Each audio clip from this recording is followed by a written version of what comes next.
주신 은혜에 감사하며 하나님께 영광과 감사를 돌리는 날이죠. 그래서 저는 한번 생각해 봤어요. 여러분이 어떨 때 감사를 하는가? 내가 생각하는 것이 얻어지지 않았을 때 여러분 진정으로 감사할 수 있는가? 우리가 생각하는 감사의 조건과 하나님이 생각하는 감사의 이유가 정말 다를 수 있겠구나라는 생각이 들어요. 여러분 언제 감사합니까? 연봉이 올랐어요. 자녀들이 합격을 했어요. 생각지도 않은 땅이 생겨가지고 돈이 생겼어요. 그냥 별거 아닌 건 줄 알고 집을 사는데 엄청 뛰었어요. 여러분 그래야 감사합니까? 극단적으로 생각해 보죠. 올 한 해 동안 그런 일이 하나도 안 생겼어요. 직장은 더 어려워졌고 경제는 더 쪼그라들었고 병이 생겨가지고 치료하느라고 정신없었고 애들은 사고 쳐가지고 뻥뻥 터뜨려서 수습하느라고 바빴고 왜 몸까지 아파가지고 힘들었는지 모르겠어요. 그럼 여러분은 감사할 게 하나도 없고 하나님께 원망하고 저주하고 이렇게 살아야 됩니까? 그러니까 여러분이 우리가 얼마나 하나님 앞에 조건적인 감사를 드리는지, 내 눈에 보이는 것, 내 손에 잡히는 것, 현세적이고 물질적인 것이 감사의 조건이라는 것, 그것 때문에 내가 하나님을 자꾸 구한다는 것이 여실히 증명이 돼요. 수준 높은 감사를 좀 드렸으면 좋겠어요. 수준 높은 감사는 사후에 드리는 것이 아니라 사전에 드리는 감사가 진정한 감사일 줄 믿습니다. 우리는 어떤 일이 다 생기고 어떤 일이 다 성취되고 어떤 일이 다 이루어져야 아유 감사합니다 라고 살해를 하잖아요. 사후, 일이 일어난 다음에 감사를 한다고요. 하나님께 감사를 드리는 것은 사후에 감사하는 것이 아니라 사전에 감사하는 것인 줄로 믿습니다. 이건 무엇 때문에 가능하냐면은 하나님께서 하신 약속대로 내가 그대로 이행하고 순종하면 그 약속이 내 삶에 이 땅에 실현되고 이루어질 줄로 믿습니다. 먼 훗날의 미래의 일이지만 하나님의 관점에서 보면 그건 미래의 일이 아니라 믿음은 바라는 것들이 실상이요 보지 못하는 것의 증거라고 했으니 그 우리는 미래의 일이고 하나님은 그게 현재의 일이고, 그래서 그것이 하나님의 때에 하나님의 방법으로 이루어질 줄로 믿습니다. 그래서 하나님께 감사합니다. 그런 하나님이 계셔서 감사합니다. 그런 하나님을 믿을 수 있어서 감사합니다. 그 하나님의 약속을 신뢰하니 감사합니다. 이미 그렇게 여기며 살아갈 수 있도록 믿음 주시니 감사합니다. 이게 수준 높은 감사예요. 우리는 자꾸 상황과 조건이 개선되고 좋아지면 감사한다고 생각하는데 아니에요. 진정한 감사는 우리의 생각과 우리의 태도가 바뀔 때 진정한 감사가 일어나게 될 줄로 믿습니다. 다니엘 기도를 쭉 하고 있는데 수많은 간증자들의 공통점이 하나 있다면 상황과 환경이 바뀌어지지 않더라고요. 그대로예요. 어쩌면 더 악화될 수 있어요. 내가 기대하고 원하는 방향대로 안 가요, 상황이. 그런데 뭐가 바뀌었냐면은 통찰력이 생겼어. 갑자기 딱 생각나는 거예요. 뭐가 생각나? 그것을 다시 재해석할 수 있고 믿음의 관점으로 볼 수 있는 믿음의 눈이 생긴 것이 축복이고, 그래서 하나님께 감사하는 것을 볼 수 있어요. 여러분도 이런 감사, 진정한 감사, 수준 높은 감사, 근본적인 감사 여러분 입에서 나오게 되기를 간절히 바랍니다. 그러기 위해서는 여러분의 생각, 여러분의 믿음, 여러분의 관점이 바뀌어야 돼요. 오늘 사도 바울의 고백이 빌립보서에 나타나는데 이 사도 바울의 고백을 쭉 읽고 들으면서 우리 성도가 가져야 할 근본적인 감사가 무엇인지, 그리고 왜 감사를 해야 되는지 그것을 잘 알 수가 있어요. 그래서 여러분도 사도 바울의 고백이 그의 고백만이 아니라 여러분의 고백이 되기를 원하고 동의가 되기를 원하고 여러분 입술에도 사도 바울과 같은 똑같은 고백이 나와 하나님께 감사하며 살아가는 복된 인생 되기를 축복합니다. 제일 먼저 사도 바울이 감사했던 것은요, 죽음을 넘어섰어요. 그리고 가치 있는 삶을 사는 것에 감사한 거예요.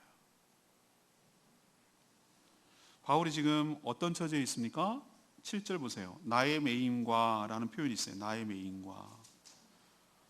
7절 매였다라는 것은 무엇을 의미하는 줄 아세요? 옥에 갇혔다는 것을 말하는 거예요. 체포됐다는 개념이 아니라 지금 이 빌립보서는 옥에서 쓴, 감옥에 갇혀서 쓴 편지예요. 지금처럼 인권이 얘기 어쩌고저쩌고 이런 때가 아니에요. 그냥 감옥에 갇히면 기약도 없어요. 그냥 그 자리에서 죽을 수도 있어요. 생사가 불확실해요. 정말 암울한 상황이에요. 절망적인 상황이에요. 그런데 이런 상황에서 뭐가 감사할 게 있겠어요? 여러분 같으면 감사가 나오겠어요? 이런 상황에서? 얼마나 힘들고 위기의식을 느꼈는지 23절에 뭐라고 그러냐면은 내가 둘 사이에 끼었다라고 표현하고 있는데, 이 둘 사이에 끼었다는 얘기는 뭐냐면은 내가 살지 내가 죽을지 모르겠다 이거예요. 그 사이에 경계선이 있다 이거예요. 삶과 죽음의 경계선, 불확실성, 어떻게 될지 모르고 죽을 수도 있는 상황이 지금 전개되고 있고, 물론 또 살 수 있는 가능성도 있고, 그 사이에 끼어서 지금 있다 이 얘기입니다. 얼마나 절망스러워요. 우리가 힘들다 그래도 사도 바울처럼 힘들까요? 죽고 사는 그런 기로에 서 있는 것보다 힘든 게 어디 있겠어요? 얼마나 힘들고 어려웠으면, 또는 얼마나 소망이 있으면 23절 이런 표현을 해요. 내가 둘 사이에 끼었는데 차라리 이 세상을 떠나서 죽어서 그리스도와 함께 있는 것이 훨씬 더 좋은 일이고 그렇게 되기를 원한다고 했어요. 힘들고 어려워서 그럴 수 있어요. 근데 단순히 힘들고 어려워서 그런 것만은 아니에요. 주님을 볼 수 있고 주님과 동행하고 우리가 궁극적으로 모든 성도들이 꿈꾸고 가야 될 곳이 거기고 천국 소망이 있기 때문에, 그리고 이제 이 모든 고생, 사역을 하느라고 힘들 고생하는 것이 이제 끝났고 영생을 보장받는 그곳으로 가는 것, 주님과 교제하며 더불어 사는 것이 지금 이렇게 살아가는 것보다 훨씬 더 나을 수 있겠다. 주님과 교제하면서 사는 그 행복을 누릴 수 있으니 정말 차라리 나를 데려가서 세상을 떠나서 그리스도와 함께 있는 것이 훨씬 더 좋겠다라는 것이 솔직한 고백이에요. 사도 바울의. 우리도 긴 병을 앓고 있는 분들 심정을 보면 우리는 그 지경까지 안 돼서 그렇지, 옆에서 이렇게 지켜보고 있으면은 우리는 어떻게든지 살리려고 하죠. 근데 말기 암환자 통증이 너무너무 심해서, 근데 내가 어떨 때 막 동의가 돼. 그러면 안 되는데, 그래, 차라리 하나님 데려가시는 게 좋겠어요. 이렇게 고통스럽고 힘들게 살아가는데 이게 무슨 의미가 있겠어요? 하나님 정말 눈 뜨고 볼 수가 없어요. 너무 강도가 세고 이제 마약 같은 성분을 넣어도 그 고통을 이겨내지 못할 바에는 하나님 데려가서 평안을 주세요. 이런 마음이 생기기도 해요. 사도 바울이 아마 그랬던 것 같아요. 그래서 22절에 그렇게 해요. 나는 육신으로 살아야 될까? 주님과 더불어 떠나서 주님과 더불어 살아야 될지 내가 뭘 선택해야 될지 모르겠어 라고 얘기하는 거예요. 여러분, 이 고민이 좀 충격적으로 다가오지 않으세요? 안 믿는 사람 같으면, 아니 믿는다 하더라도 이 얘기를 들으면 바보 같은 말 같은 소리야. 우리나라 사람 특히 그래요. 우리나라 사람 어떻게 그러죠? 유명한 속담이 있어요. 개똥밭에 굴러도 이생이 여기가 좋다는 거예요. 우리나라 참 현세적인 사람이 없어요. 민족성이 그래요. 죽은 건 그 다음 얘기고, 이 땅에서 살더라도 악착같이 살아야지. 죽긴 왜 죽어? 라고 하고 악착같이 벽에 칠할 때까지 살려고 그러는 거예요. 이게 우리 속성이에요. 근데 사도 바울이 뭐라고 그러죠? 난 삶과 죽음 사이에서 뭘 선택해야 될지 모를 정도야. 내 고민이 돼. 라고 말하는 것이 얼핏 들으면 굉장히 충격적인 말이에요. 그래, 이 수고가 끝나고 영생이 보장되어 있고 상급을 받고 주님과 더불어 사는 것이 나을런지, 아니면 이 땅에 살아가면서 마지막 사역을 감당하게 되는 것이 더 나은 건지 모르겠다라고 진지하게 고민하는 거예요. 그냥 괜히 푸념하는 얘기가 아니에요. 진지하게 정말로 어느 것을 더 했으면 좋을지 모르겠다라고 말하는 거예요. 전 여기서 깨달았어요. 사도 바울은 죽음을 넘어선 사람이구나. 죽음이 그에게 문제가 되지 않는구나. 살고 죽는 것이 그한테는 의미가 없구나. 살아도 사는 것도 의미가 있고 죽어도 죽는 것대로 의미가 있고, 이런 믿음을 갖는 것이 하나님의 축복이며 감사의 조건이 될 줄로 믿습니다. 우리는 어떻게 삽니까? 죽지 못해서. 죽긴 왜 죽어? 어떻게든 살아야지. 죽음이라는 공포에 매여서 쩔쩔매면서 죽지 않으려고 아둥바둥 사는 게 우리 인생이에요. 그러나 믿는 자에게 있어서는 이미 영생이 보장되어 있는 것이기 때문에 그 경계막은 우리에게는 의미가 없어요. 그게 적절할지 제가 비유해 모르지만, 찜질방에 갔다가 사우나 들어갈 때 커튼 하나만 통과하면은 거기 나오더라고요. 그런 거랑 비슷해요.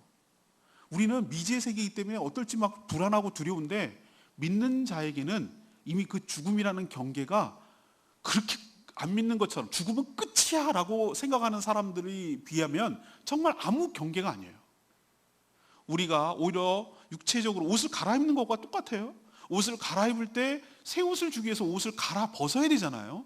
우리 육신이 벗고 새 옷을 입혀주시려고 하나님께서 일시적으로 그렇게 하는 것이고, 우리는 소멸되지 않은 것이고, 주 안에서 함께 있다가 주님 오시는 그날 이제는 영원히 죽지 않을 거룩한 부활의 몸으로 갈아입게 될 줄로 믿습니다. 우리의 영혼은 주님과 함께 그 품에 안겨서 영원한 안식을 얻기 때문에 믿는 자에게 있어서는 이미 생명이, 영생이 보장된 것이기 때문에 육체적 죽음이 안 믿고 죽음이 끝이라고 생각하는 사람에 비하면 아무것도 아니라, 그러니까 사도 바울이 이렇게 고백할 수가 있는 거예요. 안 믿을 때는, 예수 그리스도를 못 올 때는, 예수 그리스도의 영접에서 영생이 보장된 것이 믿어지지 않을 때는, 예수를 믿는 자, 곧 그 이름을 믿는 자, 영접하는 자, 곧 그 이름을 믿는 자에게는 하나님의 자녀가 되는 권세를 주신 줄로 믿습니다.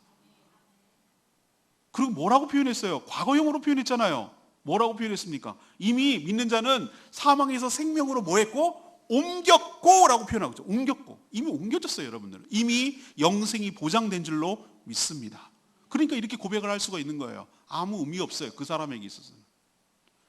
그러면 사도 바울은 살아도 의미가 있고 죽어도 의미가 있는데, 그러면 살든지 죽든지 뭐가 더 중요했냐면은 살고 죽고 하는 문제가 중요한 것이 아니라, 그게 20절에 나오는 표현이에요. 20절에 뭐죠? 나의 간절한 기대 그리고 소망을 따라 아무에 이르든지 부끄러워하지 않고, 지금도 전과 같이 온전히 담대히 살든지 또는 죽든지 내 몸에서 누가 존귀하게? 예수 그리스도가 존귀하게 되는 것이 더 관심사였고 더 중요한 문제였다는 것이에요. 이게 이렇게 바뀌는 것이 진정한 축복인 줄로 믿습니다. 전에는 누가 존귀하게 여기를 받기를 원했어요. 내가 존귀하게 되기를 바랬어요. 예수 믿기 전에는, 신앙생활 하기 전에는 누가 존귀하게, 내가 존귀해야 돼. 내가 교회를 이용해서, 심지어 예수 그리스도를 이용해서라도 내가 존귀하게 될 수만 있다면 이용하는 거예요. 내가 왜 예수를 존귀하게 해? 모든 세상의 모든 것들은 나를 존귀하게, 나를 돋보이고 내 유익과 내 편의와 이런 것들을 위해서 존재하는 것들이라고 생각했는데, 진정으로 신앙을 들어가면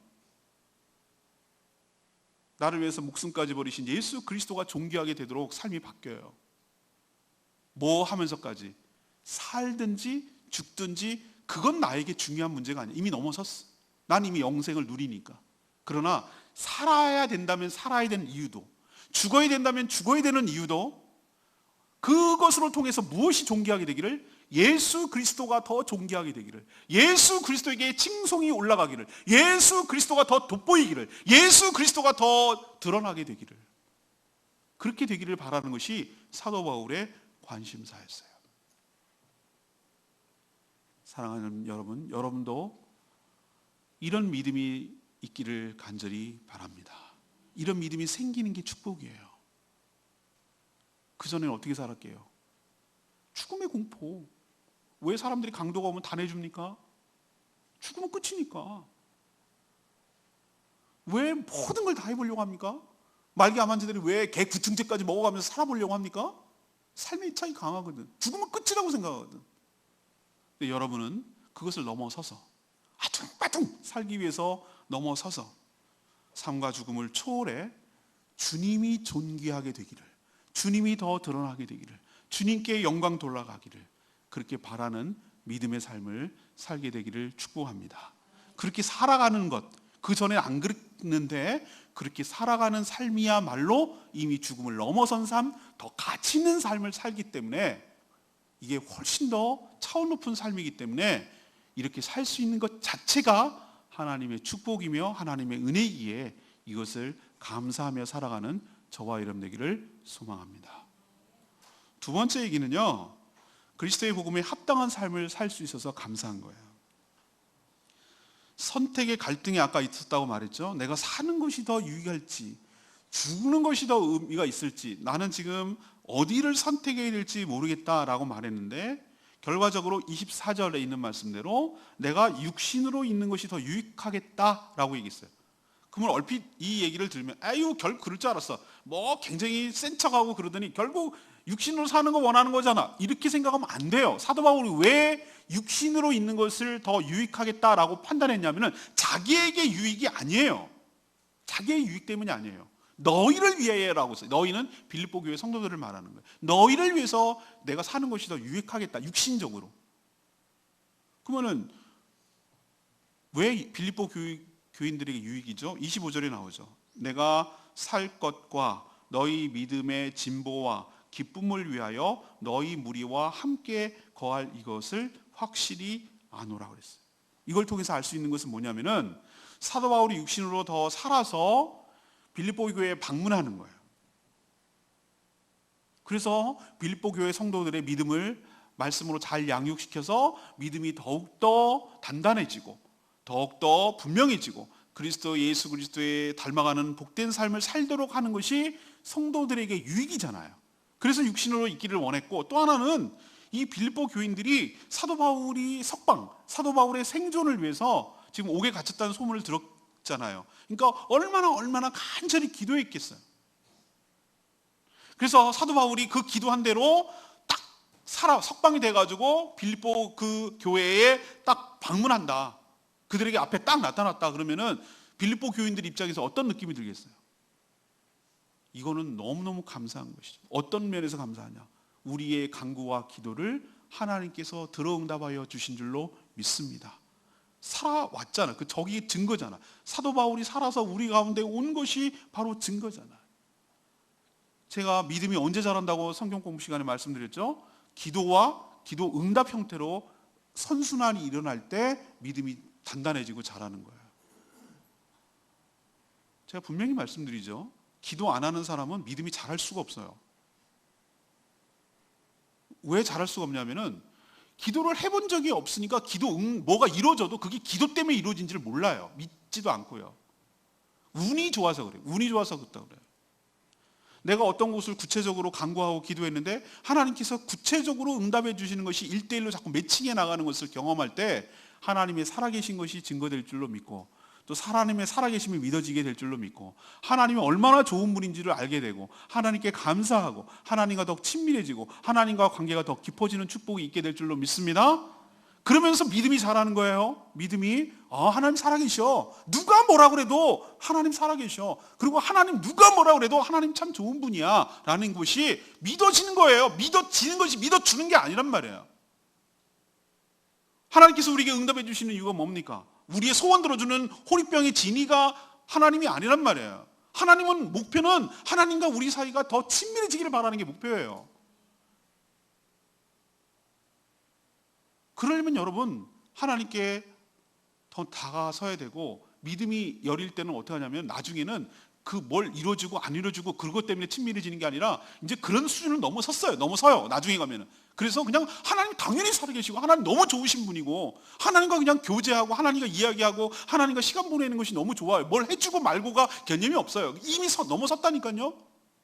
그렇지만 믿음이 아직 어릴 때는 어떻게 되냐면 우리가 기도하고 기도에 대한 응답이 있고, 우리가 또 이런 것을 기도했는데 하나님께서 구체적으로 이렇게 응답해 주고, 이런 것을 통해서 하나님의 살아계심과 그 선하심을 맛보아 알기 때문에 믿음이 더욱더 증가되는, 그것을 알고 있기 때문에 사도 바울이 살 거냐 죽을 거냐 선택에 있어서 사는 쪽이 좋겠다. 왜? 너희들 때문에. 너희들의 믿음이 분명히 증가되는 축복이 있기 때문에 그쪽이 좋겠다라고 말하는 거예요. 그리고 사도 바울이 이런 얘기를 해요. 27절에 너희들은 복음에 내가 너희들 석방돼서 갈 건데 만날 거야. 하나님 그런 분명히 확신을 주셨어요. 그러면 너희들은 어떻게 생활하냐? 나도 그렇게 살고 있지만 너희도 그리스도의 복음에 합당하게 생활을 해라 라고 얘기하고 있어요. 복음에 합당하게 생활한다는 게 뭘까? 그 뒤에 나오죠. 너희들이 내가 떠나 있으나 함께 있으나 일관성 있게 한마음 한뜻으로 뭐를 위해서? 복음의 신앙을 위하여 협력하는 것. 이게 바로 복음에 합당한 생활일 줄로 믿습니다. 그래서 18절에 보면 거칠려노나 참으로나 하나님의 무슨 방도로나 전파되는 것은 그리스도니 이로써 나는 기뻐하고 또한 기뻐하노라 이런 표현이 있어요. 읽지는 않았지만 이게 뭐냐면은 그 앞에 어떤 에피소드가 있냐면은 사도 바울이 옥에 갇히니까 두 부류의 사람이 있었다고 그랬어요. 한 부류는 뭐죠? 어머, 사도 바울 선생님 저렇게 갇히는 것을 두려워하지 않냐고 담대하게 복음을 전파하고 저렇게 옥에 갇혀서도 담대한 모습을 보니 얼마나 도전과 자극이 돼. 우리는 얼마나 정말 무서워하고 두려워하고 나약하니 이래서는 안 되겠다라고 생각하고 자기도 더 열심히 사도 바울을 본받아서 열심히 복음을 전파하는 부류가 한 부류가 있다면, 또 한 부류가 있었어요.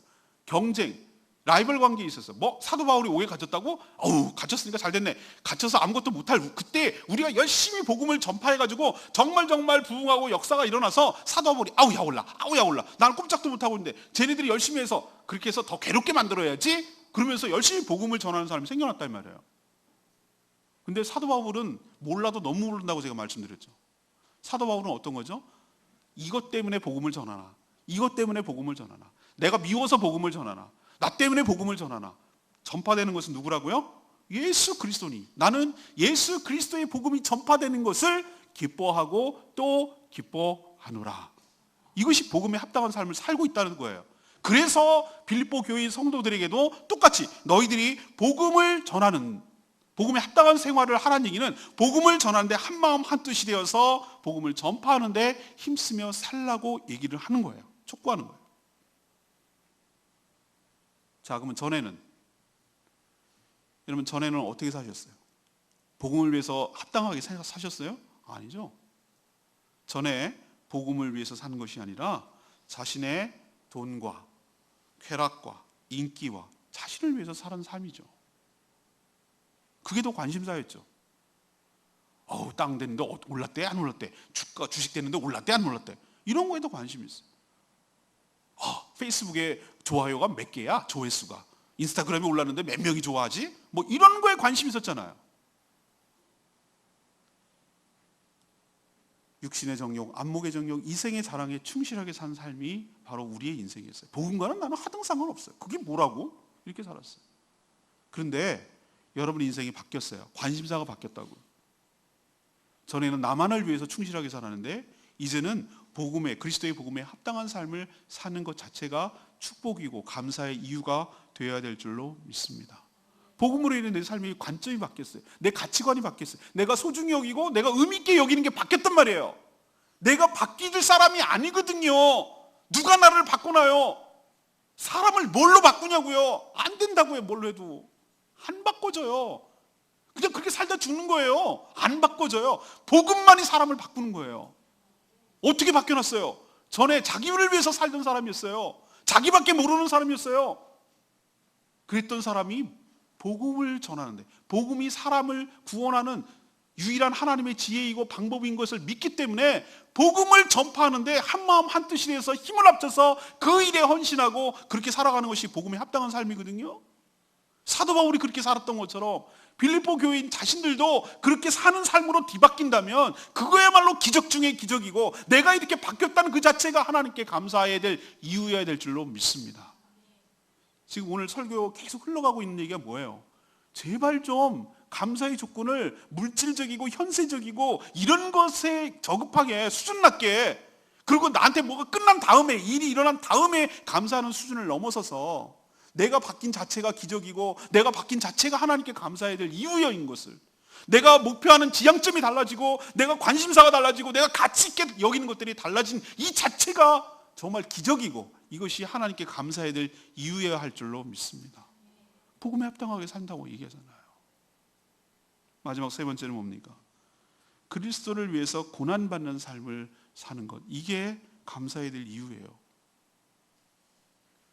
여러분 복음에 합당하게 살면 승승장구하고 일사천리로 형통합니까? 막 쭉쭉쭉쭉 막 대로가 쫙쫙 열립니까? 권력자들이 제일 권력을 가질 때 내가 권력을 가졌다 실감하는 게 뭐냐고 물어봤더니 와, 교통경찰이 와가지고 다 신호들을 차단하고 쫙 길 열어줄 때 그때 기분 되게 좋다고 그러더라고요.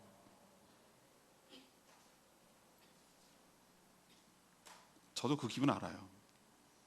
딱 운전을 하고 가는데 내가 딱 갈 때 되면은 딱 열려. 내가 다 가고 나면 딱 신호가 닫혀. 메롱 그러고 갈 때. 그때 기분이 좋더라고. 딱 가면 열려. 딱 가면 열려. 마치 막 약속이라는 듯이 이렇게 쫙쫙 열릴 때 와, 너무 기분 좋아요. 근데 인생이 그러면 얼마나 좋겠어요. 반대도 있어요. 꼭 내 앞에서 신호가 끊겨. 꼭 내 앞에서 끊겨. 한 번만 어기면 잘 나갈 것 같은데 꼭 앞에서 멈춰. 꼭 앞에서 멈춰. 막 이렇게 나간단 말이에요. 여러분, 인생이 착착착착 풀리지 않아요. 복음대로 살고 복음에 합당한 삶을 산다면 인생이 착착착착 잘 돼야 될 것 같은데 천만의 말씀. 없던 저항이 생겨요. 그게 28절에 나와요. 28절에 뭐죠? 무슨 일이든지 대적하는 자들 때문에 라는 표현이 나와요. 복음을 방해하고 복음에 합당하게 살려고 하는 것을 정말로 미워하고 싫어하고 방해하는 자들이 반드시 생긴다니까요. 그럼 여러분 어떻게 하겠어요? 좌절하겠어요? 내 이럴 줄 알았다니까. 도와주시지는 않고 뭐야 이게. 복음에 합당하게 살려고 하는데 내가 뭐 날 위해서 살겠다는 것도 아니고 복음을 위해서 살겠다는데 잘 도와주셔야 될 거 아니에요. 근데 왜 이렇게 어려워요? 날 힘들게 해요. 라고 하면 좌절하고 포기하고 때려쳐야 될까요? 아니요. 그것을 어떻게 사도 바울은 해석하죠? 이것이 복음을 방해하는 그것이 바로 복음을 전해야 될 이유야. 역설적으로 저들은 복음을 방해하고 대적하는 저들은 저게 바로 저 자체가 바로 하나님의 심판을 받아 멸망한다는 근거이고 증거라는 거예요. 거꾸로 내가 이 복음을 이 저항에도 불구하고 전한 쪽에 내가 전하는 자로 있다는 그 자체가 하나님의 택하신 자고 하나님께 구원받은 자고 하나님의 구원의 증거이고 증거라는 뜻이에요. 그렇게 해석을 하는 거예요. 사도 바울이. 놀라운 해석 아닙니까? 인생은 해석이라고 말씀드렸는데.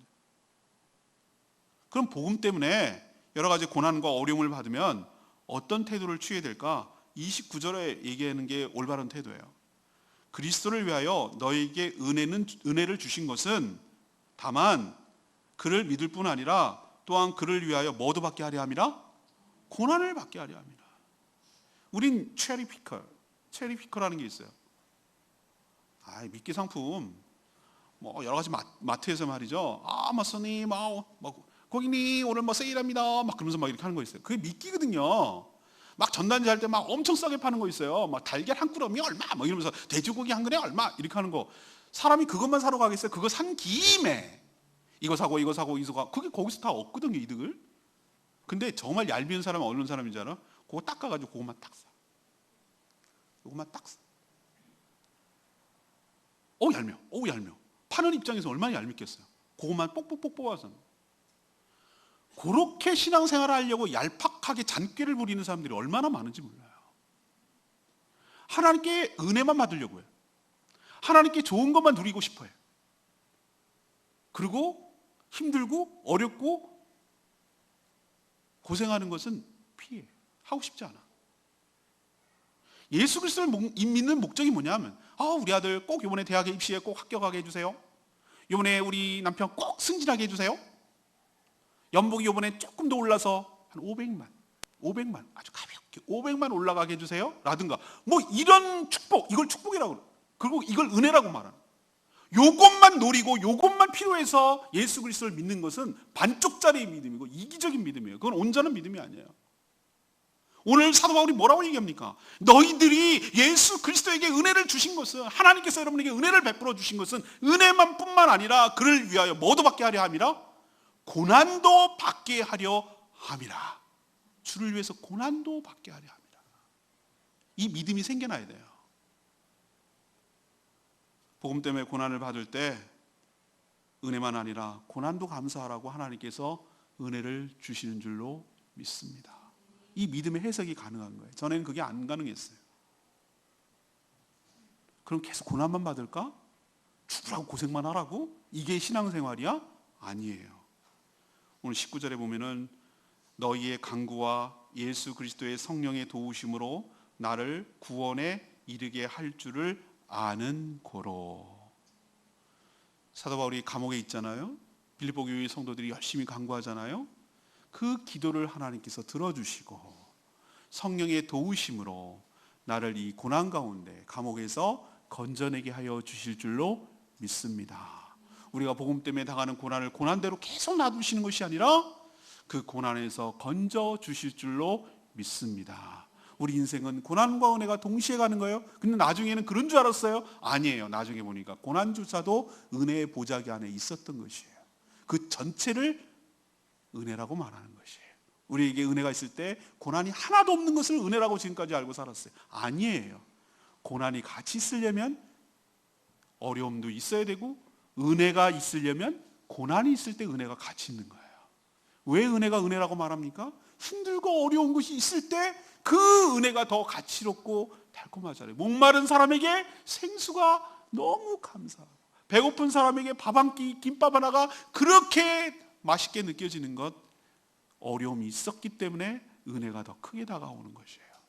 이 전체를 은혜라고 말하는 거예요.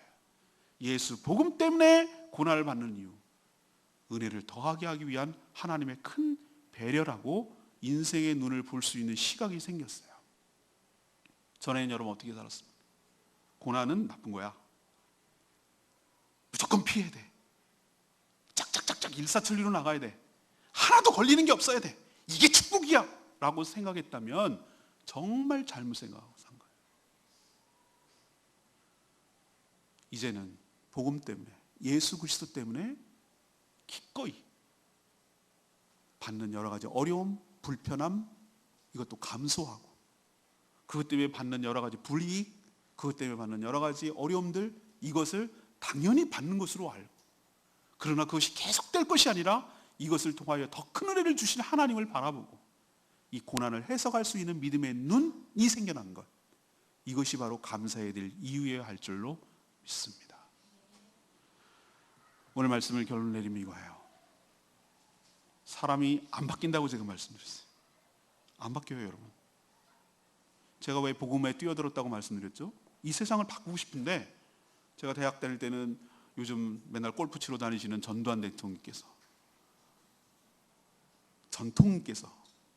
그래서 9시만 딱 되면 땡전 뉴스를 땡, 본인은 뭐 이렇게. 참 이 세상이 바뀌었으면 좋겠다라는 생각이 들었어요. 너무 불공평하고, 요즘은 다시 또 이슈가 됐어요. 공평과 이것 때문에. 이거는 말이 안 돼. 정말 군사독재 시절에 숨도 못 쉬고, 말 잘못하면 잡아가서 고문하고 죽이고, 이게 사람 사는 세상이야? 이건 아니지라고 생각을 했던 것 같아요. 이 세상을 바꾸고 싶었는데 그렇게 해가지고는 안 바뀌겠더라고. 제가 왜 결론을 내리냐면은, 사람이 바뀌어야 바뀌는데 사람이 안 바뀌더라고. 제도와 법과 체제가 바뀌어서 바뀌는 게 아니에요. 사람이 바뀌어야 돼요. 근데 사람을 바꾸려면 교육, 제가 전공했던 교육, 택도 없는 얘기예요. 문화, 도덕, 윤리 안 바뀌어요. 안 바뀌어. 제가 왜 복음을 뛰어들고 복음을 전할 목사가 됐느냐? 복음이 사람을 바꾸더라고. 복음만이 사람을 바꿔요. 바꾸는 정도가 아니지 딴 사람이 되게 해요. 거듭나게 해요. 그냥 개선되는 정도가 아니라 다른 피조물로 만들고 전혀 다른 사람으로 새롭게 태어나게 만들어요. 이야, 이거야말로 이 세상을 바꿀 수 있는 유일한 희망이구나. 그래서 제가 헌신했어요. 사람이 바뀌면 그 사람이 모여 사는 세상이 달라지지 않을까라는 생각을 한 거예요. 여러분, 우리는 환경과 조건이 바뀌어야 축복받았다고 하고 그렇게 말하는데 아니에요. 상황, 환경이 개선되면 또 다른 걸 요구할걸요? 우리는 그런 인간들이에요. 집이 요만큼 하면 만족할 것 같아요? 제가 그랬잖아요. 3개월밖에 못 간다고. 밖에 화장실이 있는 집에 있다가 안에 화장실 집이 있었을 때 얼마나 좋은지 거실에서 막 이렇게 디굴디굴 했다고. 3개월 가더래, 3개월. 그럼 뭘 찾는 줄 아세요? 화장실 2개 있는 거. 화장실 2개 있으면 만족할 것 같아요. 여러분 다 웬만하면 화장실 2개 있죠? 아니요. 옷장도 있어야지. 어머, 파우더룸도 있어야지. 어머, 2층 집도 있어야지. 끝도 한도 끝도 없어요. 인간의 욕심이라는 게. 그게 여러분의 행복을 주는 게 아니라고요. 여러 가지 상황과 환경 속에서 그것을 해석할 수 있는 믿음의 눈이 생긴 것이 여러분의 진정한 축복일 줄로 믿습니다. 인생은 상황이 아니라 해석이 중요하다고. 팩트가 아니라 그 팩트를 해석하는 게 중요하다고. 팩트를 해석할 수 있는 삶의 관점이 바뀌는 게 중요하다고. 그 삶의 의미를 해석해낼 수 있는 믿음의 눈이 생겨나는 게 중요하다고. 그게 축복이라고. 그래서 여러분의 인생의 가치를 오래오래 사는 거. 아유, 어르신 장수하시고 오래오래 사세요 라고 하는 것에 의미를 두지 말고, 여러분 오래오래 사는 게 저주일 수 있다는 거 여러분 아세요? 고통스럽게 오래오래 사세요. 120살까지 그렇게 사세요. 저주예요, 저주. 누워있고 껌뻑껌뻑거리고 이러고 있는 거 오래오래 사세요. 저주예요. 삶과 죽음을 넘어서는 여러분 되기를 원합니다. 살든지 죽든지 여러분의 삶을 통하여 그리스도가 더 존귀하게 되는 삶을 살아가는 것에 의미를 두는 여러분 되기를 원합니다. 우리는 의미가 없다니까요. 삶과 죽음의 경계에서는 의미가 없어요. 믿는 자들에게는. 그것에 연연하지 마시고 그것을 초월하고 넘어서서 내가 살아도 죽어도 그것이 나로 인해서, 내가 살아있는 것, 내가 죽어있는 것, 그것을 통해서 나로 인해서 그리스도가 더 돋보이고 영광을 돌리고 존귀하게 되는 삶을 사는데 내 삶에 초점을 두고 거기에 추진하고 거기에 그렇게 되도록 살아가는 그런 삶이 되는 것, 이것이 내가 감사해야 될 이유인 줄로 믿습니다. 죽음을 넘어서니 얼마나 감사해요. 죽어서 찬 노래 부르는 건 기독교밖에 없다고 제가 장례식장에서 그랬잖아요. 다른 데 가봐요. 아이고 유교식 북북 뚝뚝 두드리고 며칠 후 남들이 다 미쳤다 그럴 거야 아마. 세상 사람들 이해를 못해. 뭐가 저렇게 즐겁냐 이거지. 왜? 우리는 삶과 죽음을 넘어선 사람들이에요. 좀 있으면 만날 거니까. 순서의 차이는 있어도 만날 거니까. 여러분도 그렇게 살아가게 되기를 원합니다. 두 번째 뭐예요? 다 사라지고 다 놓고 갈 거예요. 제발 썩어질 것에 마음 두지 마시고 복음을 위해서 헌신하는 저와 여러분 되기를 소망합니다. 뭐가 남을까? 천국에서 남는 게 남는 거지. 이 땅에서 다 남는다니까요. 다 썩어지고 없어진다. 놓고 간다니까요. 땅덩어리 다 놓고 가요. 훈장 받은 거 다 놓고 가. 돈 다 놓고 가. 다 놓고 가. 다 놔. 그럼 뭐가 남느냐? 천국에서 통하는 게 하나 있어. 네가 생명을 구원하기 위해서 어떤 노력을 했는가? 너로 인해서 죽어갔던 영혼들이 다시 회복되고 살아나는 사람이 누가 있는가? 너로 인해서 예수 그리스도를 믿고 생명을 얻은 사람이 누가 있는가? 몸된 교회를 위해서 어떻게 세워가는데 헌신했는가? 다른 사랑하는 성도들에게 어떤 사랑을 나눠주며 살아왔는가? 나로 삶을 통해서 예수 그리스도가 증거되었는가? 어떻게 증거되었는가? 이런 것이 남는 거예요. 영혼이 남고 하늘에서 통할 것에 마음을 두고 거기에다 보화를 두고 거기에다 투자하며 살아가는 지혜로운 삶을 살게 되기를 간절히 축원합니다. 얼마나 인기가 있었는가, 다 소용없다니까 제가 말씀드리잖아요. 다 소용없어요. 그거. 시대와 상황이 바뀌면은 다 없어져요. 미모가 뛰어났던 사람도 늙어가는 거고 추해지고요. 학위 받았던 거 시간 지나면 다 상황이 바뀌고요. 높은 대통령이 돼도 또 권력도 건불 10년이면 끝나고요. 다 소용없어요. 복음을 위한 헌신, 이렇게 살아가는 것이 가치 있는 것을 발견하는 것, 이 자체가 감사할 조건인 줄로 믿습니다. 마지막으로 뭡니까? 고난을 바라보는 시각, 해석이 달라졌어요. 옛날엔 고난 받으면 재수없다 그러고 박복하다 그러고 형벌이라고 그러고 그렇게 오해하고 원망했어요. 아니요, 그리스도 안에서 받는 고난은 고난 나름대로 또 은혜가 있어요. 고난을 통해서 내가 은혜가 더 강화되거든요. 은혜가 뭔지를 깨닫게 되거든요. 옛날에 고난 오면 나가 떨어졌는데 고난을 이겨낼 수 있는 맷집이 생겼거든요. 고난을 바라보는 믿음이 생겼거든요. 고난을 바라볼 때 믿음으로 이겨낼 수 있는 힘이 생겼거든요. 내가 그럴 사람이 아니었거든요. 그런데 내가 바뀌었어요. 그것을 바라보는 눈이 바뀌었어요. 그것을 참아낼 수 있는 힘이 생겼어요. 그것을 이겨낼 수 있는 믿음이 생겼어요. 이 자체가 축복 아니에요? 난 원래 그런 존재가 아니거든. 고난을 재해석할 수 있는 믿음의 눈이 생긴 것, 여러분 감사하는 저와 여러분 되기를 소망합니다. 추수감사절이 다가오면 목회자들이 스트레스를 받아요. 맨날 한 얘기 또 하고, 맨날 전 절기가 제일 힘들어. 절기설교가. 올 한 해도 농사도 안 졌는데 무슨 농사 졌는 얘기를 하면 무슨 감각이 다가오겠어요. 제가 가만히 생각해 봤어요. 아니 그런 거 없으면 감사 안 해야 되는가? 아니란 말이지. 우리 올 한 해 무슨 농사 풍년이고, 아니 그럼 흉년이면 감사 안 해야 돼요 여러분? 우리 농사도 안 짓잖아요. 그리고 또 좀 제발 그런 저급한 그 수준 낮은 1차원적인 그런 수준의 감사를 좀 뛰어넘어서 믿음의 눈으로 바라볼 수 있는 고차원적인 수준 높은 그런 감사를 하며 추수감사절을 보내는 저와 여러분 되기를 소망합니다. 그런 의미에서 오늘 말씀을 전한 거예요. 진짜 감사할 것들을 찾아내서 진정으로 감사하며 살아가는 저와 여러분 되기를 소망합니다. 오늘 말씀 붙들고 기도하기 전에